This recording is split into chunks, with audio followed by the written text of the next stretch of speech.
음성을 듣는 법이라는 시리즈로 여러분과 함께 말씀을 나누고 있습니다. 여러분, 우리의 인생 가운데 하나님의 음성을 듣는 것보다 더 중요하다라고 말할 수 있는 것이 과연 몇 가지나 있을지 한번 생각을 해봐야만 할 것입니다. 여러분, 하나님의 음성을 듣는 것이 왜 중요할까요? 하나님의 음성을 듣는 것이 중요한 이유는 분명히 하나님이 우리를 창조하셨을 때 분명히 성경은 하나님과 친밀한 개인한 영원한 관계를 갖기 위해서 우리를 창조하셨다는 사실을 우리가 깨닫게 됩니다. 우리를 그렇게 창조하시고 영원한 친밀한 관계 가운데 초청하신 하나님께서는 오늘도 내일도 어제도 항상 우리와 깊은 교제와 대화를 원하신다라는 하나님임이 분명합니다. 그런데 만약에 내가 하나님의 음성을 듣지 못한다라고 한다면 나는 하나님과 어떤 친밀한 깊은 관계를 갖고 있다라고 말할 수 없습니다. 관계가 성립이 되기 위해서는 분명히 서로 대화를 할 수 있어야만 합니다. 만약에 내가 신앙생활이라는 것을 하면서 매일 기도를 합니다.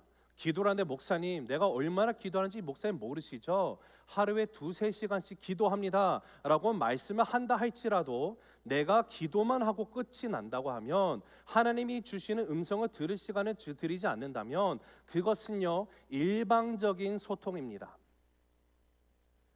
진정한 관계가 형성되기 위해서는 함께 대화를 할 수 있어야만 합니다. 제가 만약에 제 사랑하는 저희 아내에게, 사모에게 제가 일방적으로 할 말만 다 하고 싶은 말을 듣지 않는다고 하면요, 그것이 어떠한 결혼 관계가 되겠습니까? 중요한 사실은 우리가 함께 깊고 친밀한 사랑의 관계를 갖는다는 것은 서로 대화하고 나아가는 것을 전제로 하고 있습니다.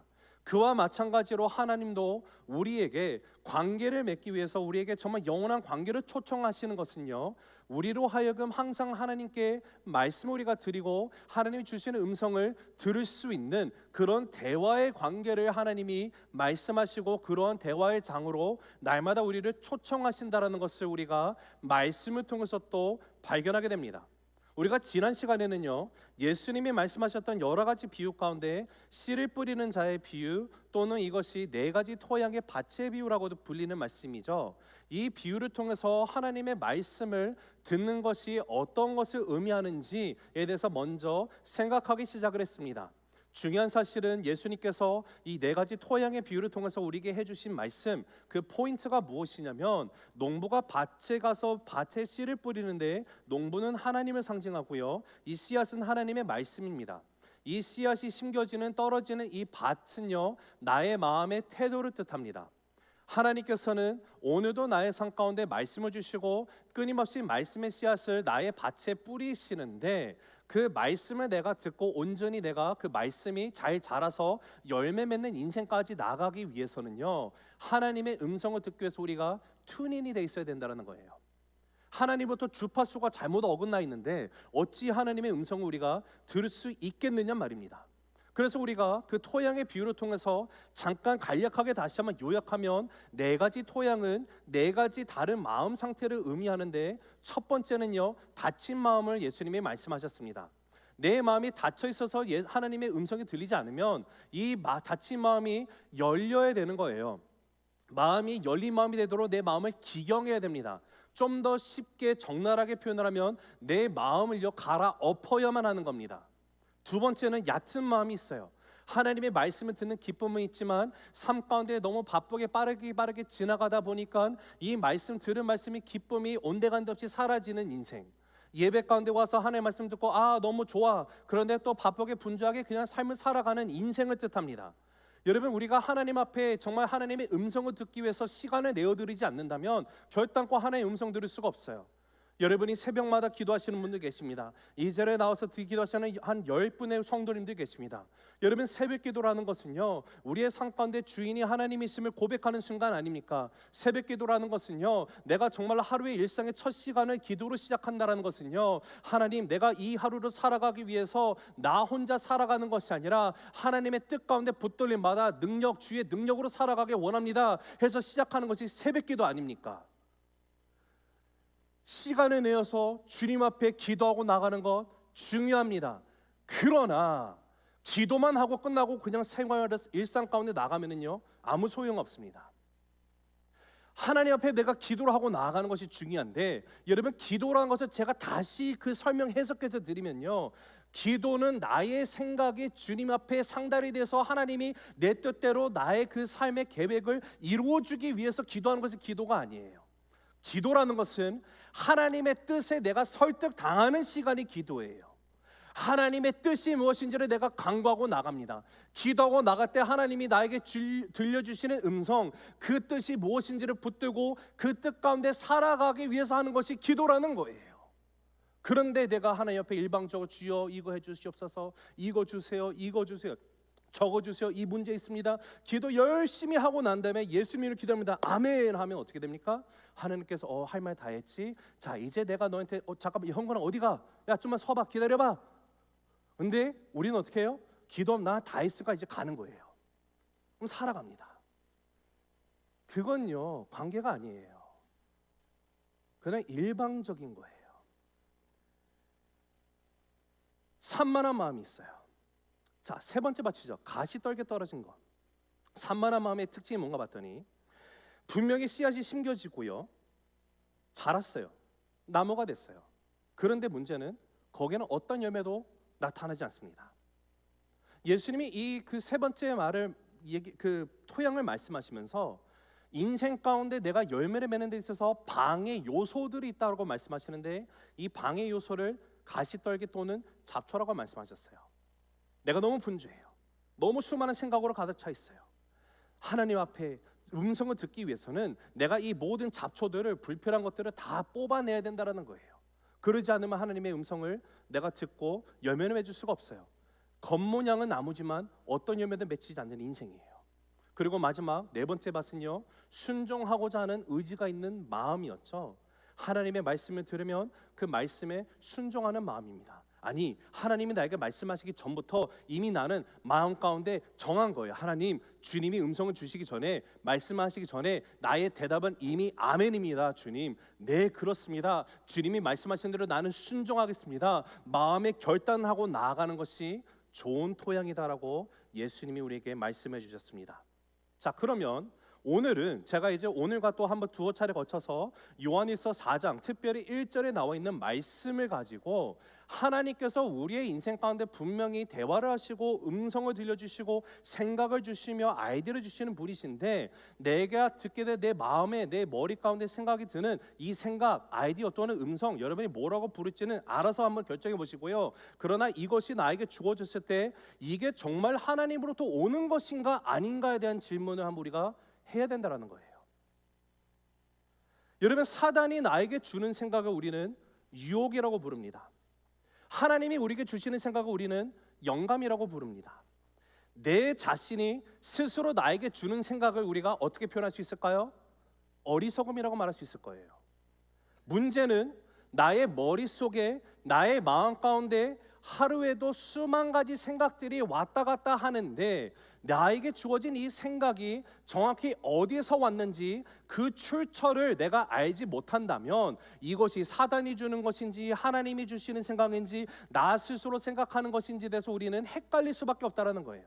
제가 제 인생을 보니까 저의 하루의 삶을 보면 정말로 수만 가지 생각이 오갑니다. 이걸 멈추기가 어려워요. 밤에 자다가 잠을 깨면은요, 계속 머리가 돌아가다 보니까 잠을 못 잘 경우를 제가 많이 경험합니다. 정말 생각이 많더라고요. 여러분, 어떤 때는 저는 거울을 보면서 이렇게 말합니다. 아, 자식 잘생겼는데? 죄송해요. 한번 여러분 좀 이렇게 웃자고. 때로는 마음에 갑자기 기분이 상해요. 그럼 내 마음이 왜 지금 이러고 있지? 제 스스로에게 질문을 던집니다. 어떤 상황에 처했어요. 이 상황에는 내가 어떻게 이거를 대처해야 되나? 끊임없이 저는 제 스스로에게 질문을 한다는 거예요. 즉 다르게 말하면 이렇게 표현할 수 있을 것 같아요. 저는 하루 24시간의 시간 가운데 제 자신과 함께 대화를 끊임없이 하고 있는 저의 모습을 발견한다라는 거예요. 그러한 상황 가운데서 갑자기 어느 순간 나의 마음 가운데 드는 생각이 하나님이 나로 하여금 이렇게 하라고 주시는 생각인지, 아니면 내가 하고 싶은 것을 하나님께서 나에게 주신 거라고 내가 착각을 하고 그것을 합리화해서 하나님의 음성이라고 받고 있는지를 내가 분명히 분별할 수 있어야 한다는 거예요. 다시 말씀드립니다만, 하나님의 말씀은요, 분명히 하나님께서 우리에게 끊임없이 음성을 들려주시는 분이라고 얘기합니다. 중요한 사실은 나에게 주시는 이 음성이, 생각이, 어떤 그 아이디어가 정말로 하나님이 나에게 주시는 것인지 아닌지를 우리가 알아야만 해요. 그 이유는 성경은 우리의 원수인 사단도요, 우리에게 음성을 준다고 얘기를 해요. 우리에게 말을 한다고 합니다. 자, 고전적인 예화가 무엇일까요? 베드로 이야기를 들 수 있어요. 자, 그런데 베드로 이야기 들기 전에 오늘 말씀의 핵심 메시지를 여러분과 먼저 한번 나누도록 하겠습니다. 자, 같이 읽습니다. 시작. 성경은 이 세상에 하나님께 속한 영과 하나님께 속하지 않은 영이 있음을 말합니다. 그러므로 성도는 하나님의 영이 나에게 말씀하신 것인지 아닌지를 적극적으로 분별해야 합니다. 한 번 더 읽습니다. 시작. 성경은 이 세상에 하나님께 속한 영과 하나님께 속하지 않은 영이 있음을 말합니다. 그러므로 성도는 하나님의 영이 나에게 말씀하신 것인지 아닌지를 적극적으로 분별해야 합니다. 자, 하나님께서 말씀을 하실 때 이것이 하나님으로부터 온 것인지 분별하는 방법을 우리가 알아야지만 분별할 수 있겠죠. 만약에 이것을 분별할 수 있는 어떠한 방법을 모른다고 하면은요, 그로 인해서 나의 삶 가운데는 치명적인 결과가 주어질 수도 있습니다. 자, 하나님이 주시는 음성인지 아닌지를 분별하는 방법이라는 것은요, 그냥 내가 이렇게 그냥 뭐 마냥 좀 이렇게 뭐라 하죠? 그냥 혼자만의 공식으로 생각하는 것이 아니라 그 방법 또한 하나님의 말씀을 통해서 우리가 찾고 그 발견된 원리와 원칙을 통해 가지고 하나님의 음성인지 아닌지를 분별하는 그 힘을 길러야만 합니다. 자, 잠언서 14장을 보면은요, 한번 같이 읽어보실까요? 14장 12절 시작. 어떤 길은 사람 보기에 바르나 피경은 사망의 길이니라. 자, 다르게 말하면 분명히 이 길이 내 생각대로 옳은 길일 수 있어요. 그렇게 보이기도 합니다. 세상 모든 것이 이 길이 맞다라고 말을 합니다. 그러나 이 길을 선택했을 때 이것이 끝의 결과는 죽음일 수도 있다라고 얘기를 해요. 다르게 말하면 내가 잘못 이해하고 이게 하나님의 뜻이 아닌데도 불구하고 이것을 하나님의 뜻으로 잘못 해석을 하고 행하면 정말 되돌이킬 수 없는 치명적인 결과가 주어질 수 있음을 말합니다. 자, 그래서 요한일서 4장 1절 다시 한번 읽을게요. 시작. 사랑하는 자들아, 영을 다 믿지 말고 오직 영들이 하나님께 속하였나 분별하라. 많은 거짓 선지자가 세상에 나왔음이라. 자, 여기서 가장 중요한 단어가 뭔지 한번 살펴보면요, 여러분, 밑줄을 그으시던 동그라미 치시던 별표를 치시던 거기다 분별하라는 단어에다가 표시를 해놓으시기 바랍니다. 분별하라고 말씀하세요. 여러분, 가만히 생각해 보면요, 말씀 가운데 그 어디에서도 이것이 하나님이 주신 것이냐 아닌지를 너네가 한번 시험해봐라, 분별하라고 말하는 것은요, 여기가 유일해요. 또 다른 곳을 하나 찾는다고 하면 말라기서에 가서 3장에서 하나님께서 곳간에 너의 11조를 가져와봐, 그래서 내가 너희를 진짜 축복하지 아니하는지를 한번 나를 시험해봐. 이 두 군데 빼고는 그 어디에서도 우리는 하나님을 시험할 수 있는 대상이 안 돼요. 근데 하나님께서 우리에게 주신 말씀이 뭐예요? 모든 영을 다 믿지 말고 이것이 진짜 하나님으로부터 오는 것인지 아닌지를 우리는 분별하라, 시험을 해야 된다는 거예요. 모든 생각이 하나님으로부터 온 것이라고 여기지 말고 이것이 진짜 하나님이 주시는 생각인지 사단의 생각인지 내 스스로의 생각인지 우리는 분별을 해야 한다는 것이에요. 이것이 제가 여러분과 함께 나누고자 하는 메시지입니다. 여러분의 마음 가운데, 생각 가운데 어떤 아이디어가 떠오른다든지 생각이 떠오른다든지 어떤 음성이 들린다라고 말씀을 하실 때 이것이 정말로 하나님으로부터 온 것인지 아닌지를 우리가 분별할 수 있는, 시험할 수 있는 방법, 자, 말씀 가운데 우리가 찾게 되는 방법 7가지를 여러분과 나누려고 합니다. 근데 이 7가지 방법이라는 것은요, 어떻게 보면 정말 실용적으로 여러분이 실질적으로 삶 가운데 적용할 수 있는 그런 그 7가지가 될 것입니다. 하지만 문제는요, 이 7가지 중에 내가 1, 2, 3, 4번 6번까지는 다 동의가 되고 5번, 7번은 아니야. 그래도 뭐 7개 중에 5개를 맞으니까 하나님의 뜻이지라고 내가 선택적으로 할 수 있는 것이 아니고요. 7개가 다 예스가 되면 이것은 절대적으로 하나님이 나에게 주시는 완전한 뜻임을 우리가 알 수 있는 기준이 될 수 있습니다. 자, 근데 왜 이것이 중요할까? 아까도 말씀드렸지만 정말로 수많은 생각들이 우리의 머릿속에 마음속에 교차합니다. 트래픽이 많아요. 그런데 어느 한순간에는 분명히 나의 수많은 잡생각들도 있고요. 그러나 어느 순간 하나님이 영감을 줄 수 있어요. 근데 영감을 주셨는데 바로 다음 순간에는 사단이 나에게 유혹을 줄 수도 있어요. 그게 가능합니다. 그 대표적인 예가 제가 아까 말씀드렸던 베드로예요. 우리가 마태복음 16장을 가면 예수님께서 어느 날 제자들에게 물으십니다. 야, 얘들아, 너희는 나를 누구라고 말하니? 누구라고 생각하냐? 라고 물어봤을 때 베드로가 뭐라고 대답했죠? 예수님은 살아계신 하나님의 아들이시고 그리스도입니다라고 고백을 합니다. 이때 예수님이 베드로를 향해서 뭐라고 해요? 바요나 시몬아, 너에게 복이 있도다. 이 사실을 너에게 알게 한 것은 너의 육신의 혈육이 아니라 하나님 아버지가 너에게 알게 한 거야. 즉 베드로야, 지금 네가 고백한 너의 마음에 있었던 이 생각, 이것은 네가 스스로 너의 스스로 나온 것이 아니라 하나님께서 너에게 주신 영감이야 라고 말씀하는 거예요. 그리고 이 반석 위에, 이 고백 위에 예수님께서 나의 교회를 내가 세울 것이다 라고 말합니다. 여러분, 그 장면을 제가 묵상을 하면 저는 다른 제자들의 입장에서도 한번 묵상을 해본 적이 있어요. 이런 생각, 베드로 또 혼자 막 나서가지고 내가 하고 싶으면 먼저 가로채가지고 에이씨 좀 뭐 너만 입 있어? 나도 입 있는데 뭐 이런 마음이 있는 친구도 있을 거고요. 부러워하는 사람도 있을 것 같아요. 그러나 베드로는요, 일단은 자기가 생각한 걸로 뵙고 싶은 그런 좀 즉흥적인 그런 저기가 있죠. 다혈질이죠. 그러다 보니까 고백을 했는데 예수님으로부터 칭찬을 받습니다. 얼마나 기뻤겠어요. 근데 예수님이 분명히 베드로의 고백을 통해서 예수 그리스도의 그 몸된 교회를 세우시겠다고 하신 다음에 바로 이어가지고 계속 읽으면 예수님이 이어서 제자들에게 자신이 십자가에서 못 박혀 죽을 것이라는 사실을 가르치십니다. 그 말씀을 하시는데 베드로가 또 다혈질이죠. 또 갑자기 일어나서 그냥 상상해 보는 거예요. 예수님, 말도 안 됩니다. 십자가에서 죽으신다, 이게 말이 됩니까? 안 돼요. 주님, 어떠한 있어도 예수님 그렇게 못하도 내가 할 거예요. 그랬더니 예수님이 베드로를 그냥 쳐다보시면서 몇 초 후에 이렇게 얘기하신 것 같아요. 야, 이 사단아, 내 뒤로 물러나.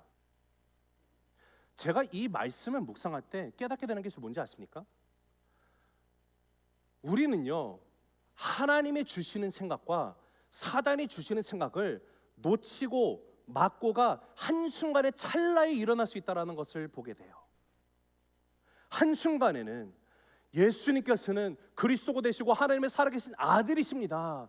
그래, 그것은 하나님이 너에게 준 마음이야, 아버지가 알게 하신 그 생각이라고 말씀하는데 바로 다음 순간에 베드로야, 그거는 하나님을 돈 생각이 아니라 사단이 너에게 준 생각이야. 이 사단아, 내 뒤로 물러가 말씀할 수 있다는 거예요. 자, 그러하다면 우리가 어떻게 이것이 정말로 하나님의 생각인지, 사단이 나에게 주는 생각인지, 나 혼자만의 생각인지를 우리는 반드시 질문을 해야 되는 거예요. 시험해 봐야 돼요. 그래서 예수님께서도 요한복음 7장 17절에 보면 이렇게 말씀하십니다. 시작. 사람이 하나님의 뜻을 행하려면 이 교훈이 하나님께로부터 왔는지 내가 스스로 말함인지 알리라.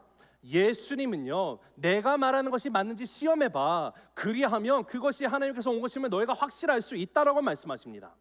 자, 어떻게 우리가 시험할 수 있을까요? 제가 아까 말씀드린 것처럼 7가지를 우리가 한번 살펴보도록 하겠습니다.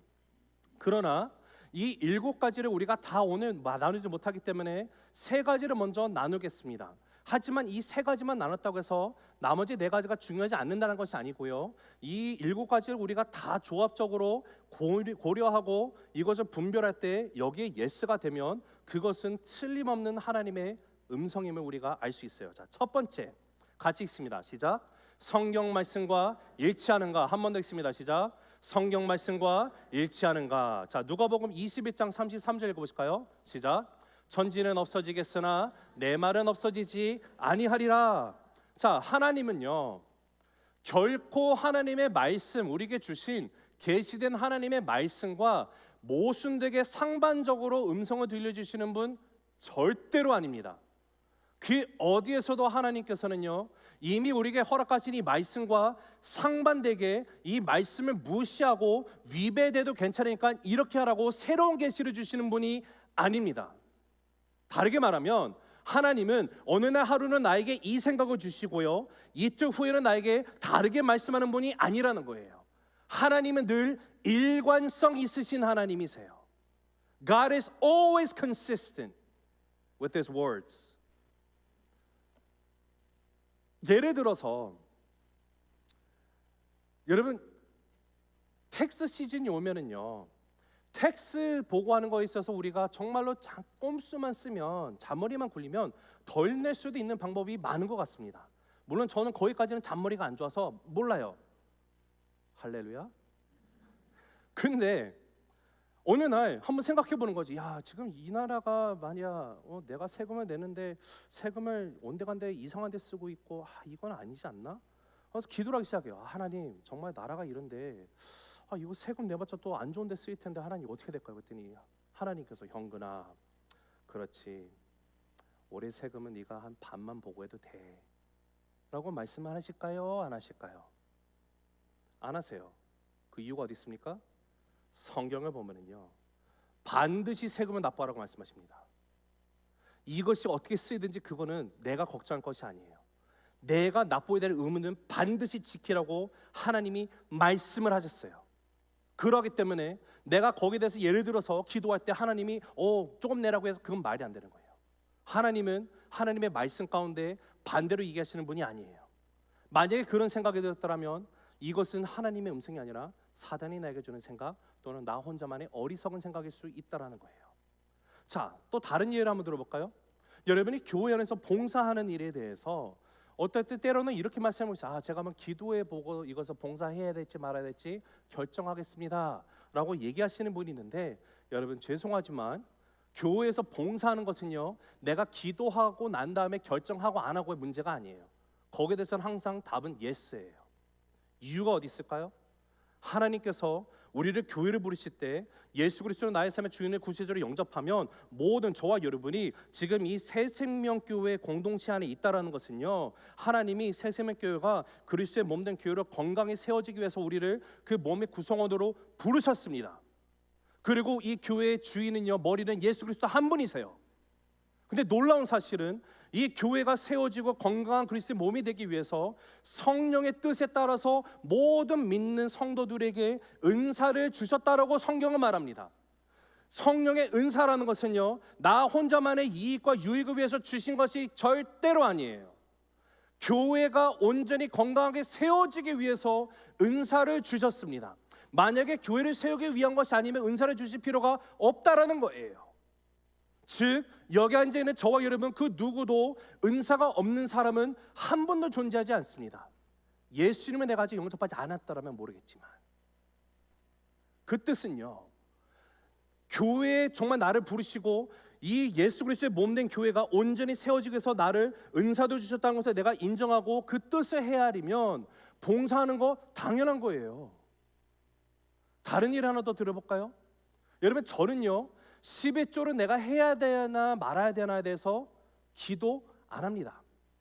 그것은 저의 기도 제목이 아니에요. 왜 그렇습니까? 분명한 하나님의 뜻이기 때문에 저는 순종하고 해요. 그냥 해요. 여러분 전도하는 것은 어떻습니까? 제가 여러분 전도를 내가 해야 되는지 말아야 되는지 기도를 하고 난 다음에 전도를 하시는 겁니까? 아니요. 전도라는 것은요 복음을 전하는 것은요 내가 먼저 주님 앞에 기도 제목을 올려본 다음에 하는 것이 아니라 이미 거기에 답은 예스예요. 때를 얻든지 못 얻든지 전하는 거예요. 그러기 때문에 이런 것은 나의 기도 제목이 아니라 기도 중요하죠. 그러나 이것은 내가 먼저 기도해보고 난 다음에 결정하는 것이 아니라 하나님의 말씀에 분명히 나와 있다면요 거기는 순종하고 나가는 거예요. 그러기 때문에 먼저 이것이 나의 마음껏 있는 이것이 하나님이 주시는 것인지 사단이 주는 건지 나 혼자만의 스스로의 착각인지를 내가 온전히 알기 위해서는 제일 중요한 것은 하나님의 말씀을 통해서 일치하는지를 우리가 반드시 살펴봐야 돼요. 하나님은 결단코 하나님의 말씀과 상충되게 말씀하시는 분이 아니라는 겁니다. 자, 두 번째 같이 읽습니다. 시작. 나로 하여금 예수 그리스도를 더 닮아가게 하는가. 한 번 더 읽습니다. 시작. 나로 하여금 예수 그리스도를 더 닮아가게 하는가. 자, 빌립보서 2장 5절 읽어보실까요? 시작. 너희 안에 이 마음을 품으라. 곧 그리스도 예수의 마음이니. 자, 여러분, 우리가 하는 모든 일에 측정 기준이라는 것은요, 오직 예수 그리스도 한 분이심을 믿으시기 바랍니다. 우리의 삶의 목표, 하나님이 저와 여러분을 향한 뜻이 무엇인가를 생각해 보면요, 예수 그리스도의 중심으로 살아가는 삶, 예수 그리스도를 중심으로 성령 충만한 삶을 사는 것이 하나님의 뜻이에요. 예수님의 성품, 사랑, 희락, 기쁨, 인내, 호의, 선의, 성실, 온유, 절제, 이 성령의 열매, 이 9가지 캐릭터리스틱 오브 이 성령의 열매를 나의 삶 가운데 동일하게 맺게 되는 것이 하나님의 뜻이에요. 그러하기 때문에 만약에 나의 마음 가운데 무엇은 하나님이 주시는 생각, 아이디어, 음성, 여러분이 뭐라고 부르든지 간에 이것이 나로 하여금 예수님을 닮아가는 것과 반대적으로 가는 것이 된다? 하나님 뜻 절대로 아니에요. 여러분, 그리스도를 닮아가는 것의 실질적인 적용의 예가 말씀을 찾아보면요, 야고보서에 나와 있어요. 야고보서 3장 14절에서 17절 한번 읽어보실 텐데 같이 읽습니다. 시작. 그러나 너희 마음속에 독한 시기와 다툼이 있으면 자랑하지 말라. 진리를 거슬러 거짓말하지 말라. 이러한 지혜는 위로부터 내려온 것이 아니요 땅 위의 것이요 정욕의 것이요 귀신의 것이니 시기와 다툼이 있는 곳에는 혼란과 모든 악한 일이 있음이라. 오직 위로부터 난 지혜는 첫째 성결하고 다음에 화평하고 관용하고 양순하며 긍휼과 선한 열매가 가득하고 편견과 거짓이 없나니. 자, 여기 보면은요, 동일합니다. 분별하라고 말씀하시는 거예요. 나의 마음속에 드는 이 지혜라고 표현하는데요, 이 지혜가 하늘 위에서부터 오는 것인지 땅 위에서 오는 것인지를 분별하라고 말씀하십니다. 근데 그 분별하는 것을 여기 보면 하나님으로부터 오지 않은 두 가지를 얘기하고 있어요. 그 두 가지가 독한 시기와 다툼을 말합니다. 두 번째는요, 하나님으로부터 오는 것 7가지를 얘기하고 있어요. 마지막 17절에 보면 성결, 화평, 관용, 양순, 긍휼, 선한 열매, 편견, 거짓이 없는 것, 이것을 얘기하고 있습니다. 자, 시간이 많지 않기 때문에 그냥 간단하게 잠깐 얘기하고 나가면 이렇습니다. 하나님으로부터 오는 생각은요, 절대로 나의 마음 가운데 어떤 독한 시기나 다툼이 없어요. 독한 시기란 게 뭘까요? 저 사람 이분이 좋은 차 테슬라 샀다고 자랑하는데 에이, 나는 더 좋은 차 사야지. 그리고 나를 더 시기하게 만들어야지. 저분은 이렇게 집을 2채 샀다니 에이, 난 뭐야? 막 시기하는 거. 하나님 절대 주는 거 아니에요. 다툼, 말을 할 때마다 다툼을 일으켜요. 그거 하나님 주시는 거 아니에요. 하나님은 결단코 그 어디에서도 우리에게 시기를 일으키고 다툼이라는 것 일으키지 않습니다. 이것은 사단이 하는 일이에요. 자, 그러면 하나님부터 나는 것이 무엇입니까? 성결. 성결은요, 거룩을 생각하시면 돼요. 불결하지 않음을 의미합니다. 화평이라는 것은 갈등을 일으키지 않고 화합을 하는 것을 말합니다. 분열이 아니라 화해를 촉진하는 것을 말합니다. 여러분 기억하세요. 예수님께서 화평하는 자에게는 복이 있나니 저희가 하나님의 아들이라 일컬음을 받으리라고 말씀하셨거든요. 왜 예수님은 화평케 하는 자들에게 복이 있는데 그들이 하나님의 아들이라 일컬음을 받을 것이라고 얘기를 하셨을까요?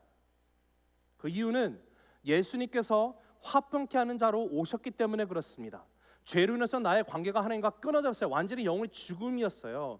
그런데 십자가에서 죽으시고 부활하시는 그 역사로 인해서 십자가 구속의 능력으로 인해서 이제 무너졌던 관계가 회복이 되었어요.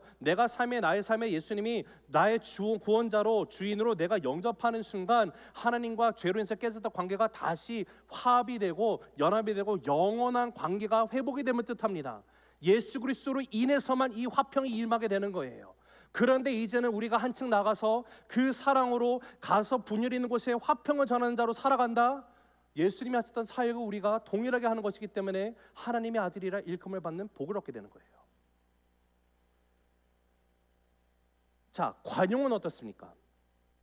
다른 사람을 해치지 않는 것을 뜻하는 말이에요.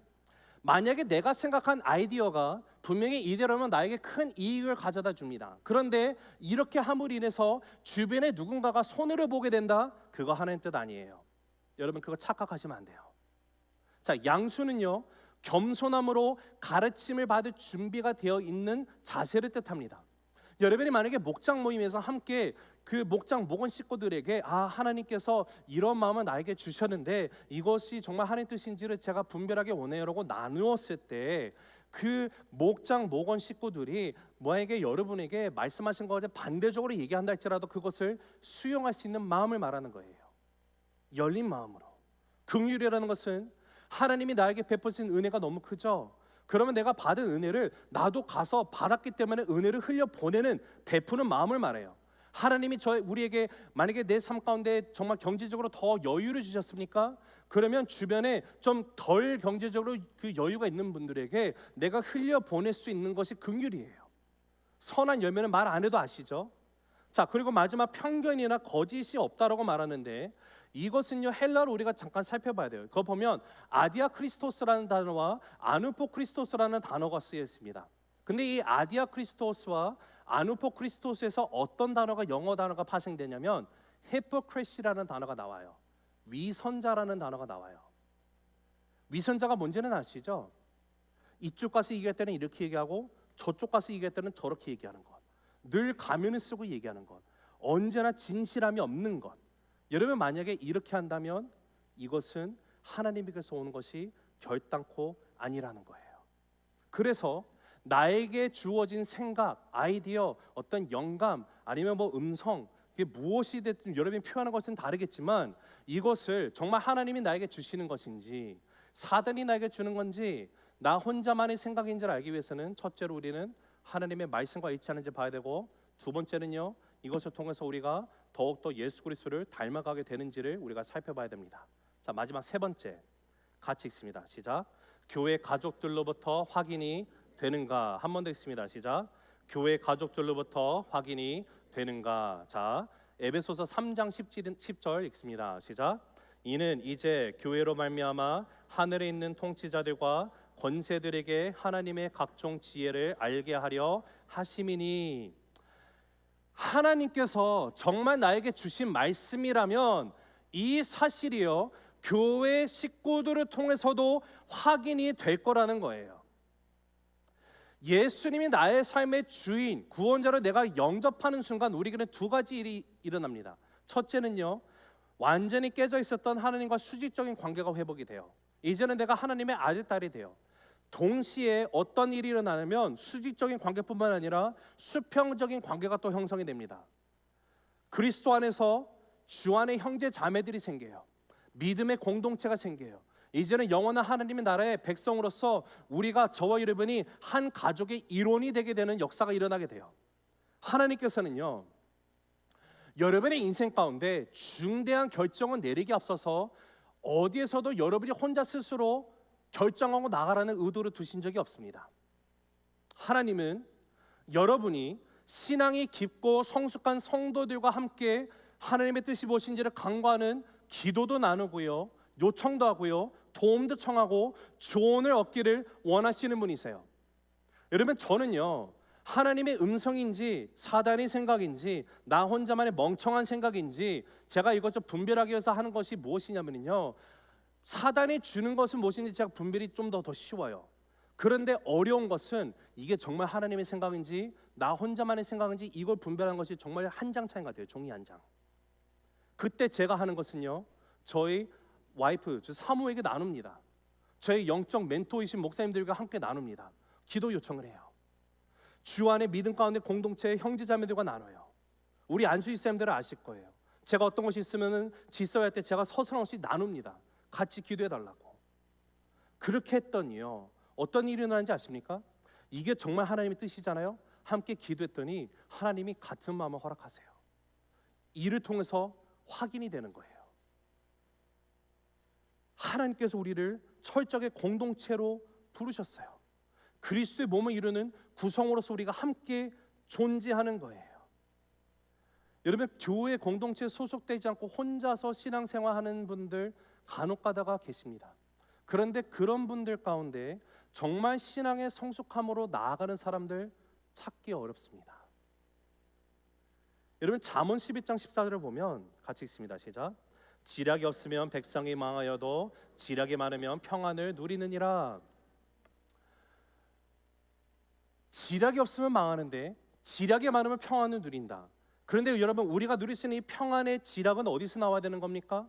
하나님이 저와 여러분을 함께 한 몸으로 부르셨어요. 공동체를 부르셨어요. 여러분, 신앙에 정말로 성숙한 우리 형제 자매들, 목회자들, 리더들, 목장, 목자, 목녀들 등등 나보다 더 오랜 세월을 정말 건강한 모습으로 신앙생활을 하는 교회 안에 있는 형제 자매들이 있다면요, 그분들에게 조언과 교정을 받을 수 있어야 한다라는 거예요. 함께 나누는 거예요.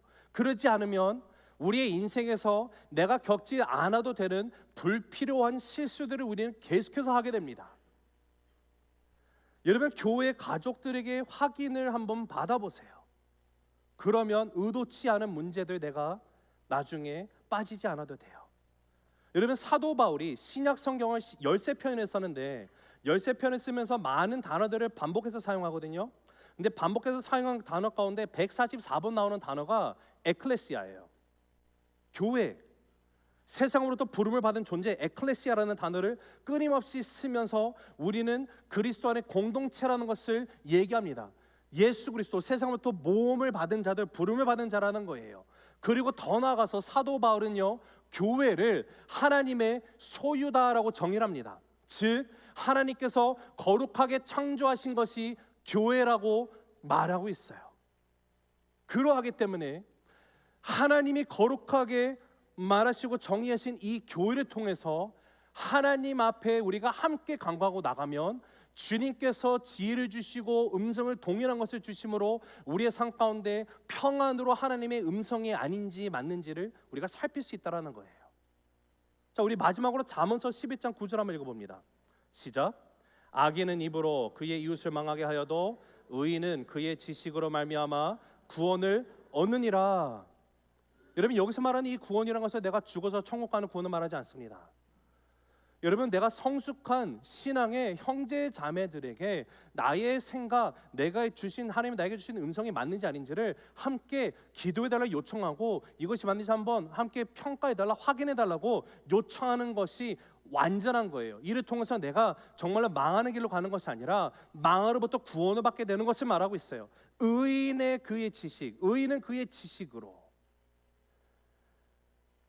나를 너무도 사랑하기 때문에 나에게 서스럼 없이 진실을, 돌직구를 날려줄 수 있는 사람들을 여러분 주변에 두시기 바랍니다. 만일 다른 성숙한 형제 자매들 가운데 누군가가 내가 말한 하나님으로부터 들은 음성이라고 말하는 것이 거기에 대해서 의문을 품는다고 말하고 한다면요, 그것은요 우리가 경고로 워닝 사인으로 받을 수 있어야 돼요. 아, 하나님이 나에게 주신 생각을 나는 생각했는데 믿음의 공동체 안에서 이것이 아닌 것 같다고 말하면 아, 하나님 뜻이 아닐 수도 있겠구나. 하나님 이거 분별할 수 있도록 도와주세요. 기도할 수 있어야 돼요. 성경은요, 하나님의 말씀을 통해서 우리에게 말씀을 하시고 우리의 상관의 목적은 예수 그리스도를 닮아가게 하시며 또 그리스도의 몸된 교회 가운데 우리가 한 가족이 됨으로 인해서 하나님의 말씀을 우리에게 주신다라고 분명히 말합니다. 우리는 서로가 서로에게 필요한 존재예요. 철이 철을 날카롭게 하듯이 우리는 서로가 서로에게 함께 예수 그리스도를 닮아가는 그런 에디파잉이 일어나야 되는 거예요. 그래서 목장 모임이 중요합니다. 여러분이 속해 있는 목장을 통해서 하나님이 나에게 주신 이 생각, 아니 이것이 정말 하나님 주신 것인지 아닌지를 함께 이것을 확인하기 위해서 기도 요청도 하고 나갈 때 분명히 하나님께서는 나의 목장을 통해서 하나님의 분명한 뜻을 알려주신다라는 거예요. 말씀을 맺습니다. 여러분, 하나님의 음성을 듣는다라는 것 정말 중요합니다. 하나님의 음성을 듣는다는 것 추상적인 것 아닙니다. 분명히 하나님은 오늘도 저와 여러분에게 끊임없이 대화를 원하시는 하나님이세요. 중요한 것은 내가 하나님의 음성을 듣기 위해서는요, 내가 시간을 내어 드려야 돼요. 나 혼자 일방적으로 기도하는 것은 그것은 대화가 아니에요. 중요한 것은 하나님의 음성을 듣기 위해서 내가 몸부림쳐야 돼요. 그리고 나에게 주어지는 어떤 생각, 어떤 아이디어, 이것이 뭐 음성이든 무엇이든지 간에 이것이 정말로 하나님이 나에게 주신 것인지 사단으로부터 오는 것인지 나 혼자만의 생각인지 하나님의 말씀은요 분명히 분별하라고 하십니다. 그것을 분별하기 위한 방법은 첫째는 말씀과 일치하는지를 우리가 봐야 돼요. 하나님은 그 어디서도 우리에게 허락하신 이 말씀과 상충되게 말씀 다르게 하시는 분 아닙니다. 그리고 나로 하여금 예수 그리스도를 더욱더 닮아가게 하는지 물으셔야만 합니다. 그리고 교회 가족들로부터 이 사실이 하나님으로부터 온 것임을 확인이 되는지, 여러분 이 세 가지 질문을 먼저 할 수 있는 저와 여러분이 될 때 하나님이 주시는 그 생각과 뜻, 우리가 놓침없이 그 뜻 가운데 붙들림 받아 살아가게 되는 귀한 인생 되시길 주님의 이름으로 축복합니다. 기도하시겠습니다.